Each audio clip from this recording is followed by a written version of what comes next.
making engineering design more efficient by managing non-evaluating engineering activities by semi-automatic task isolation and elaboration. This is an industrial use case of Klaus for CeramTec. My name is Thomas. I'm the CTO and co-founder of Klaus GmbH, which is a spin-off of Fraunhofer IPK in Berlin, where I have been a research fellow for many years.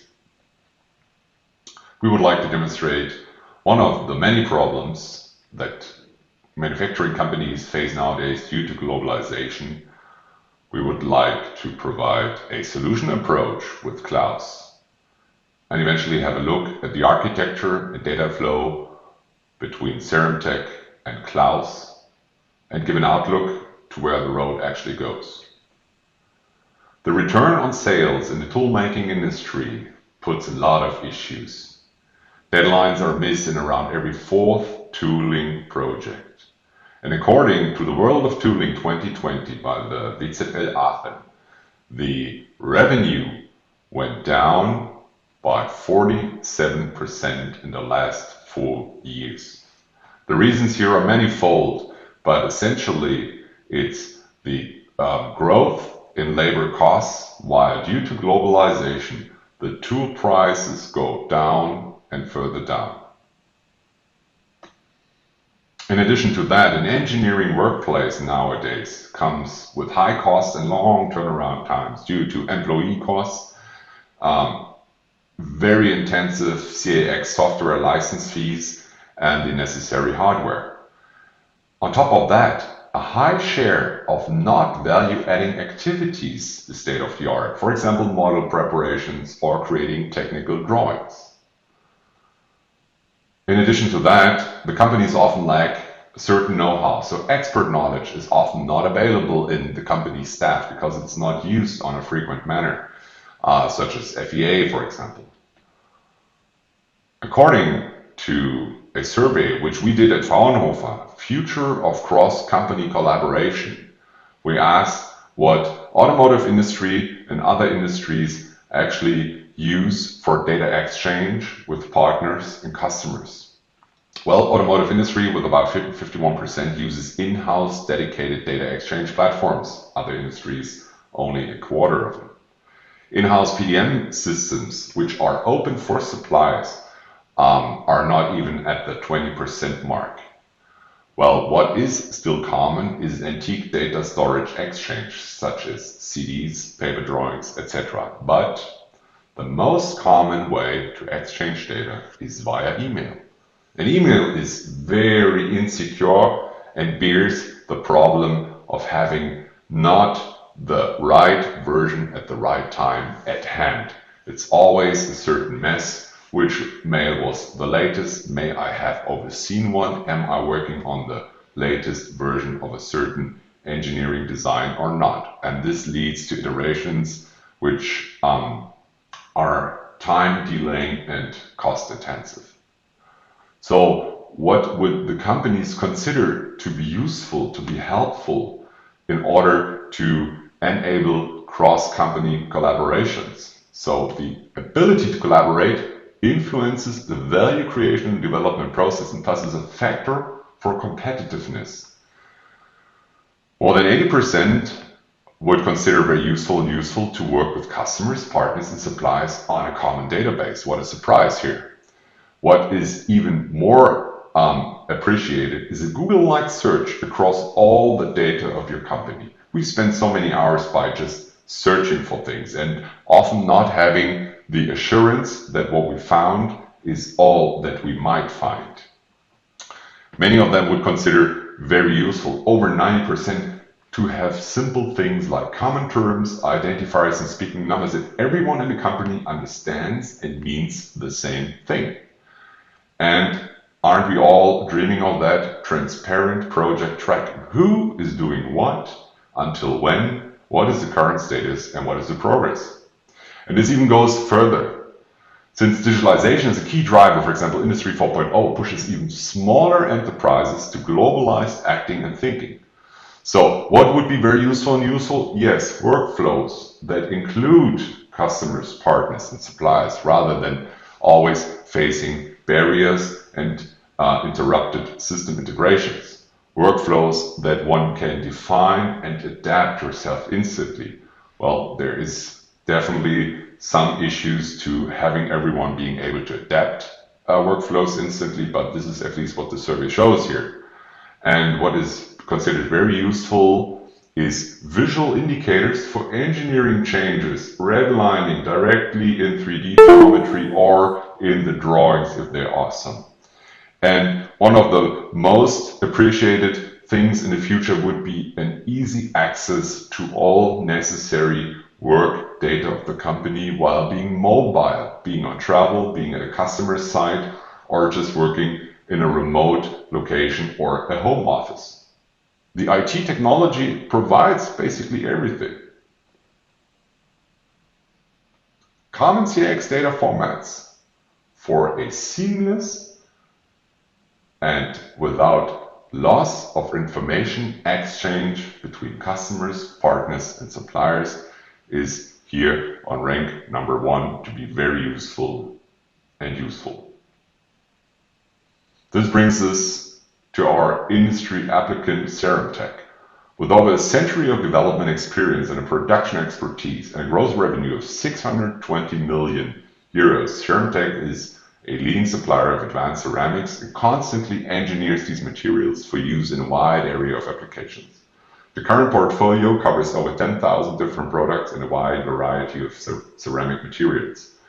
Worldwide, more than 3,500 employees strive to do their best as the ceramics experts. And CeramTec is facing a very basic challenge, which is how to feedback to customers requesting quotations on new products and making sure that this product can be manufactured in a reasonable manner. While currently they have experts review those requests to decide what needs to be changed or whether it is manufacturable. The required design changes that can come out of this review are often troublesome to communicate to the customer unambiguously. They're simply speaking different languages at certain aspects. And definitely the costly design time of those engineers in-house of CeramTec to model 3D parts to just enable the manufacturing is another challenge that CeramTec is facing here. And eventually all this adds up to a time delay from the point the customer requests a quotation for a product and the start of production. But there is a solution. Out of the box, seamless and instant processing of those engineering tasks with Klaus. Klaus identifies isolatable engineering activities. It processes, analysis, and modeling tasks semi-automatically, and it eventually provides redlining of non-feasible shapes and features of products and their properties in order to do an interactive and intuitive design review, usually between the sales team and a customer. So, how does Klaus work in this context of CeramTec? The customer requests a quotation for a new component, a new part, using 2D models, 3D models, or sometimes even hand drawings. Those are taken by the CeramTec infrastructure and forwarded to Klaus. Klaus automatically creates engineering tasks, which are, we will see that later, little Kanban board cards, which contain all the necessary information for an engineer to do those engineering tasks, such as checking the model for manufacturability and creating 3D models to be processed by intelligent checking algorithms later on. Those tasks are then automatically sourced across the globe via Klaus using the advantages of different time zones and different wage levels across the world. The Klaus engineers are then held to create 3D CAD models out of the customer's input and partially manually and partially automatically check for certain manufacturability criteria defined by CeramTec in advance. The outcome is a pre-checked CAD model that is the basis for a discussion if there are changes needed and the basis for the manufacturing processes afterwards. The automatic testing algorithms in that case may find that 3 criteria are fine, or where the results are within the boundaries or the thresholds, and 1 criteria, for example, is violating what is reasonably manufacturable, such as a way too small hole diameter. This one is then redlined and returned together with a manufacturability check report to CeramTec. The report lists what needs to be done and supports it with a visualized experience to have an intuitive design review and discussion with the engineering team and/or with the customer. Eventually, thanks to Klaus, the customer's requirements were efficiently checked for manufacturability while protecting his or her intellectual property. So let's have a look at the architecture and the data flow. The customer requests a quotation on a product, on a ceramic component that he or she wants to buy and to have CeramTec produce. So usually they go along with a drawing with some definitions, some GD&T on it, tolerances, surface finishing requirements, etc. At best, they deliver a 3D model. Until today, the sales team would then forward this request to the engineering department that needs to decide by expert reviews how much is it going to cost, is it manufacturable, and put a price tag on it. The future process with Klaus automatically forwards the customer's request together with a checklist to Klaus. Klaus checks what is machine readable, and the rest is forwarded to Klaus engineers who do the remaining check items on the list and also create, if necessary, 3D models out of the customer's input. This is then returned back to sales together with a manufacturability check report. And if there are components that have features or faulty definitions of certain properties of a product, then they are redlined by the Klaus engineers and sent to a 3D visualization service, which makes it available to discuss those issues redlined with the customer. Also, the Klaus system sends the 3D model to the engineering department in order to prepare manufacturing.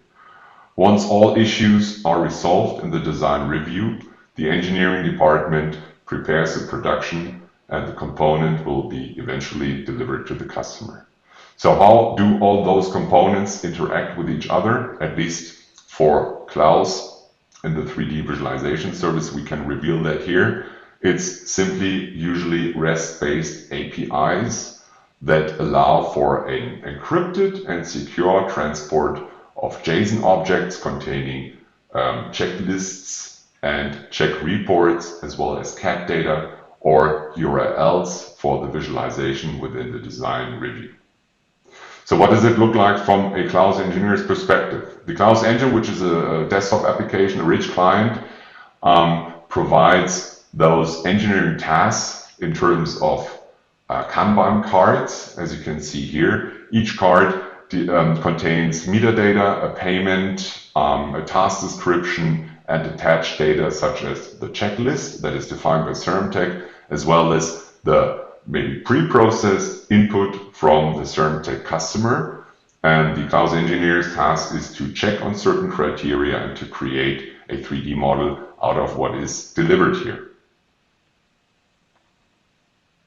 The next step here would be to review what the customer has provided. So in that case, it's a hand annotated drawing, which is hard to make it machine interpretable. And the Klaus engineer is now going to record by measuring actual values which come from geometry, from GD&Ts, and sometimes algorithms define or decide whether it's within boundaries For special criteria, the engineer also has to make this decision manually, since the engineer is the expert at that point. On top of that, the Klaus engineer now does the CAD design based on the customer's input and red lines. In that case, one of the criteria was not met. It was outside the boundaries. Red lines, those faces, edges, features to be eventually processed by a 3D visualization for having the review between the sales team and the customer, and to solve those issues by changing the design or agreeing on a higher price due to harder manufacturing conditions. The outlook here shows, well, what we need to do is to provide self-customizable checklists as templates for the Klaus engine. We want to integrate further CAX authoring systems beyond those we already have attached to the Klaus engine, and eventually support design reviews with enhanced XR design review features directly out of the Klaus engine. Thank you very much for your attention. And the question amongst engineers in the near future shall be, have you already Klaused it?